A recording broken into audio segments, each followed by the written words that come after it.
Carl, thank you very much for the invitation. I do start a little bit, so bear with me. And I realize here that I can't understand my own chicken scratch, so I'm just going to kind of bring it a little bit here. My name is Erickson. I am founder of Sullivan County NY Support Group, and I help parents who have lost their rights in our family support system. I'm here to talk about the huge problem with the ethics and human rights violations that we have in our county. I spoke briefly with DA Jim McGuire last week at the domestic violence rally, and I stand by my statement that the live domestic violence victims are grossly misrepresented in our county. How bad can it be?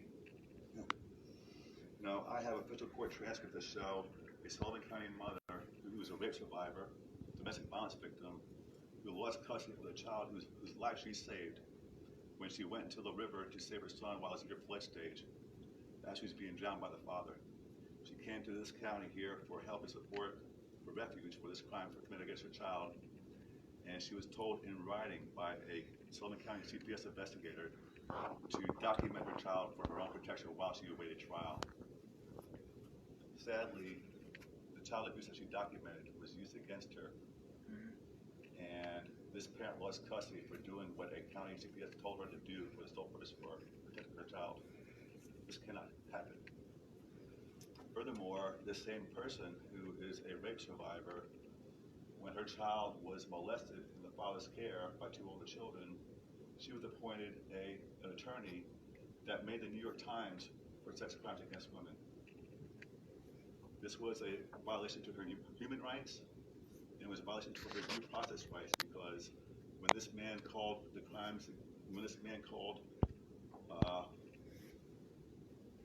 when this child was taught to perform oral sex, that it was horseplay, and he failed to pursue it for this parent. When this man was fired for calling it horseplay and telling this advocate right here standing in front of you to shut her pie hole, this parent went in front of the court again for another attorney. I witnessed the opposing attorney literally be able to pick and choose this parent's new attorney, to be able to pick and choose her own adversary. This forced this parent to withdraw her claim and left her legally unable to protect her child in the Sullivan County Family Court. This cannot happen any longer. I have spoken to many parents over the past several years, and I've court watched, and the ethics problem that we have here, the human rights violation that we have going on, needs to stop. And I am here to bring awareness to this, and hopefully some of you will let us join in the next one of your next meetings and get some action going on here, because there's a lot going on that needs to be corrected. There's been complaints about the ethics going on in Sullivan County, and we can start here. It needs to start here, because when a child be put into custody of his attempted murder without a single question asked in that child's own behalf, this county is failing that child. Now, as for myself, I'm dying. I had a heart attack after walking into that courtroom, and I have a 3-day lifespan. I have to do dialysis 9 hours every single day to live because of what happened in that courtroom. My grandchild will lose his grandfather soon. And I'll spend my last breathing moment trying to save every child that I can that walks through those doors. So that's my statement, and I'm here to make a change. So first of all, I'm sorry to ask you this question, but I didn't catch the name of the group that you founded. I am founder of the Sullivan County Family Court. I'm also chapter leader of Protecting Global Advocacy. Global. But it's Punished for Protecting Incorporated. It's my nonprofit. It goes global, but it's nationwide. So I got a question for you. Do you have the documentation pertaining to what you're saying? Yes, I do. I've transcripts. Yes, I do. That's what we need to see that, so we can substantiate that, what you're actually telling us about your case. I even have a letter of Lawrence Gold telling Miss Amata here to shut her pie hole. he did. You don't tell an Italian to shut their pie hole. I also have a letter of Jack Dr. Michiani telling the mother of this victim that evidence that she has of her child being murdered, attempted murder, is moot. Can you imagine having a text of a father describing the river height and locations they tried to jump grandfather? Who said his child was allegedly murdered? Attempted murder. He tried to jump my grandson in the Little Beyond Oh, your River. grandson. Here's a letter written by Louis Feliciano, the CPS senior investigator, instructing my daughter to document her child for her own protection while she awaited trial. Here are the letterhead.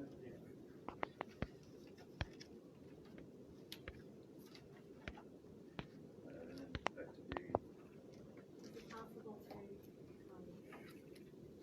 Come back, get yeah. them into the Oh, office yes, I and- certainly would. I have, Do you wanna make an appointment? I mean, I have them all right here. Yeah. I think that would be, then we can make copies.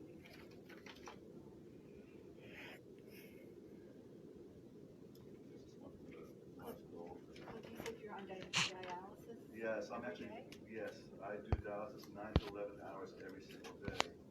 I have the letter of Lawrence Gold telling her to shut her pie hole. I'll play forward to any one of you if you want. That was in a courtroom? Oh, he did it over email, or rather a letter, a formal letter. I have, Because And he's a lawyer that's he's an attorney, a bar member that actually Judge Jeannie Perot even exposed him. He's in this area, and I don't understand how he's still working. Because Okay, let's not attack, I don't want to get into attacks of people here. yeah, You know, that's not what this is about. Let's try let me, to look at human rights violations and to see if we let me get my can information assist with you. human rights violations, Yeah. but I don't want to attack Right, attorneys no, I'm and not here to people. attack anyone. I'm here to, Yeah. I don't want, what I don't want is this man representing any more domestic violence. Okay, I that's not our jurisdiction, understand that. and there's always different sides to these type of stories. I don't want to get into that. I want to get into any claim you have on human rights violations. Okay, well, for example, I have a violation of this parent being denied an appeal after she was forced to consent by her own attorney. I think the most efficient way of addressing this is if you could bring maybe make copies or bring the documents to the office. Do you want to make an appointment to meet? Unfortunately, we don't have an executive director, but we Right have now. two people who are right now. addressing issues as best we can at this point. Here's pictures of the burns to my grandson's face. One that she documented. That was full child abuse by the father's attorney. There's burns to my grandson's hand on another visit. That was full child abuse. The father was a fire department. He's a man of fireman. He burnt my grandson twice. Here is a text. Yeah. So everything you hear is firsthand knowledge, and it can be done by a sworn affidavit under penalty of perjury. Everything you hear here. So it's a public health and safety concern when an attorney is still working and as a representative of women who've been raped. That's a high concern. One of the violations is this. My daughter's rape case was handled right here in Sullivan County, which is not rape, she's a minor. Sullivan County Family Court knew this, and yet they appointed a man that was. But I see. That's not what you were coming here for. You were coming here to talk about human rights violations. That is a human rights violation. No. You're coming here not to attack an attorney who's representing people in It was Sullivan a County. no, excuse me, that is a human rights violation. Okay, I would meet with Charles and Sam and let them look at the information and Then they can Should go a rape over. Right. We appointed a man that was arrested twice, 3 times for crimes against women. I That's a violation. okay. Right. I'm not. So we will look into it. So please, do you want to set up a time now? You want to meet with Sam? Okay. Can you call the office, Clifford, and then Sam or Charles will get back to you and set up a time? Are you available during the day? 'Cause I I'm think home 9 to 11 hours every single day. I can do dialysis every day that's alive. You do it at home? Every single day. Okay, Yeah. so you do it at home. So the phone number is 807-0189. My phone number is 747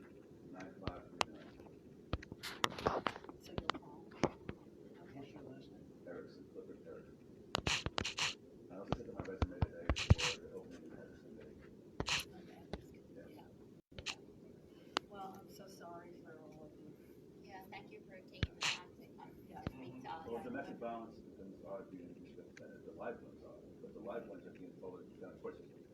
Where they lose their rights, they're being called delusional, they're being called unstable. And of course, yeah, you know, they have to go through 100. be traumatized all over again. What is the address here? 100. That more would come forward. North Street. 100 North Street. Somebody else heading over here.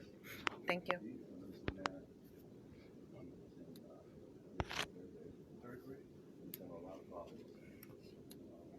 We just now were able to get the him to see a therapist. And we're working on that. Have you spoken to anybody at Rides or Safe Homes?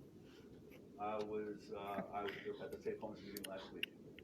I was downstairs, and we actually did one of those T-shirts. And I had a chance to speak with DA Jim Farrell, and we had disagreement over how the DV victims are being represented in our county. You know, of course, the deceased ones are being represented in this system in the criminal court. The live ones are being voted into the court system where they're rights. Well, either way they are. And no person should lose a child that comes to the county for help. And that's exactly what happened. And I have transcripts that prove this. There was not a single question asked in a 3-year-old the murder victim's own behalf.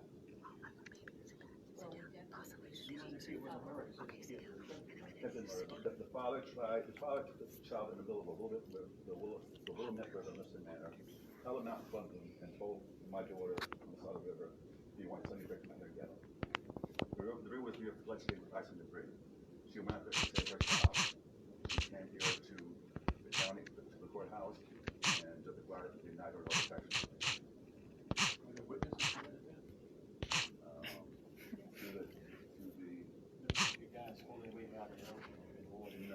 No, but I have a text of him describing the height and that he did it in the channel. At first, he denied in the text, but then he quickly just described it. So if we're able to take a look at all of that. And that's my argument with this man. He perfectly described the crime, and that is not new. That's what guilty people do. So you'll hear from Charles and They get emotional. Sam. Thank you very much for your time. Thank you. Thank you for coming. Thank you. Can I say something? Wait just a minute. Can I speak right after me? Yes, you can after me. Did you want to? Yeah, I guess he does. Sure. Oh. So, what were you saying about so he was talking and then you said that's what you guys weren't here for? What did you say? I said we're not here to talk about attorneys. We're here to talk if you think there's anything with human rights. See, human rights, but the judges are putting innocent people, and that's their rights, in jail for stuff that they didn't do, and they're kind of taking away their rights. Who are you talking about? Well, there's Andy Gilday.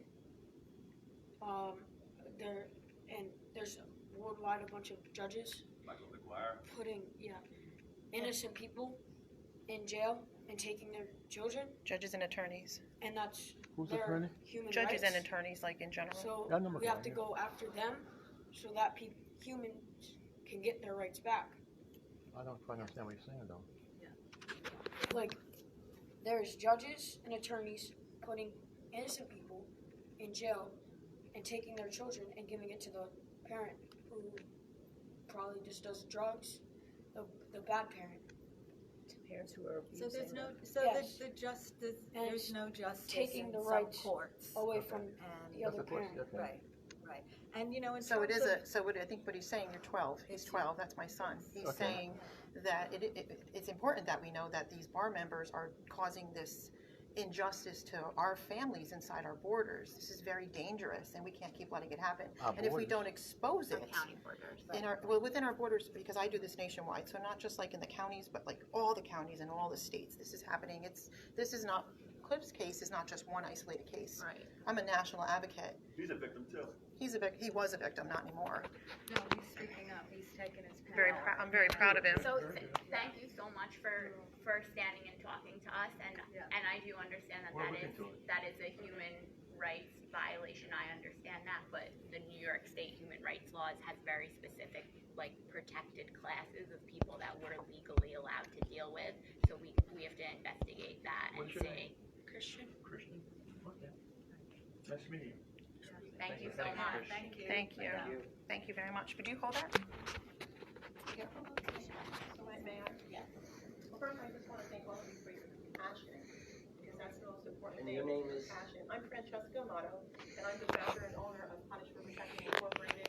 I'm a national advocate, and recently I had the pleasure and the honor of speaking before Congress on September 9th for the Children Education Panel at the Longworth Building in Washington, D.C. at the Capitol. And we accomplished something huge. See, most people think that we're dealing with family courts and that they're actually real courts, and it's going to come as a shock to you. And I know I have 3 minutes, so I'm going to try to consolidate as fast as I can and ask you to do some homework. Number one, I'd like you to look up, is there any such thing as a licensed attorney? And I want you to do your own research. You're going to be shocked to find out the truth. This means that every single person that I'm looking at in this room right now, and in the past decades, has been lied to by a judicial system that is completely illegal and unjust. When we spoke before Congress, we put them on notice. Okay? They work for us, not the other way around. These judges are not our bosses. We're not subservient to them. We're not supposed to be in bondage to them. And our children should never be placed in danger because of a bar member that calls themselves a judge when we find out that they're an administrator and they're not a judge. And they're hurting our families and our children. There's many bar member attorneys, and I don't disrespect all, because some really went to school to become something to help people, like we are, as advocates. However, the majority of them are lining their pockets, and it's a $1 trillion industry. And I'd like you all to go to, write this down, please. Go to YouTube, Punish, the number 4 protecting, and look up the child trafficking briefing. That was what we did before Congress, where we connected the dots from child protective services, family court, foster care, forced adoption, medical kidnapping, and even real estate fraud, and it's all tied into child trafficking. This system is coming down. We're making sure that it's coming down. We not only serve them by notice verbally, we serve thousands of unopened affidavits, so they've been served for our country. Erickson was a little drop in the bucket of child sex trafficking. It's the family court system that is the biggest problem in our nation. When I say within the borders, we have I don't care what political party you are, Democrat, Republican, we're all human beings, and we should care about our neighbors and each other and our children, our futures. And they are destroying inside our borders of our country. And everybody's worried about everybody else attacking us from somewhere else. Last I checked, nobody from other countries has come in and attacked my home. But I can tell you, inside our domestic terrorism, inside the state courts, they've attacked my home and thousands and thousands and thousands of families throughout this country that I have as victims. And I even have celebrities coming to me now. I'm not a bar member, I'm an advocate. I have celebrities coming to me now.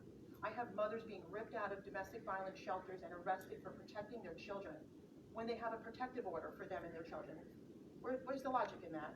I have police officers coming to me for help. I have previous retired judges coming to me for help. I've got politicians coming to me for help. It's mind-blowing. It's unbelievably mind-blowing. And there's no check and balances, there's no accountability, there's no oversight. And if you could say go get an appeal, that's a joke because they all self-govern themselves. Mm-hmm. So we have to be not only acknowledge what's happened here, not only acknowledge what's happening, but we really have to all be very proactive and stop this because we can't keep having this in our country. We're destroying our families. What is this country built on? Families. And we see an opioid, a meth, and a heroin epidemic because children and young adults have no identity. When you take away their biological family or you don't protect them, which is natural to do, and you place them in danger ordered by a judge, or you go to jail because you protected your child, we've got a big problem in our country. So there's nothing more important to me in this country. And I really appreciate all of you. Thank you for the work you're doing. Also, Yes. Thank you. Thank you. I'm in Marlboro, New York. Okay. Yeah. Thank you. P for P, so with this 10 parents now, we're doing our best. And did you guys hear about the news about the asteroid? He's worried about the asteroid. No, they're saying that there's an asteroid gonna hit tonight. That's what they're saying. Is that a reputable report? Well, it's on the news. Right. We don't even know what's real news anymore, right? So we should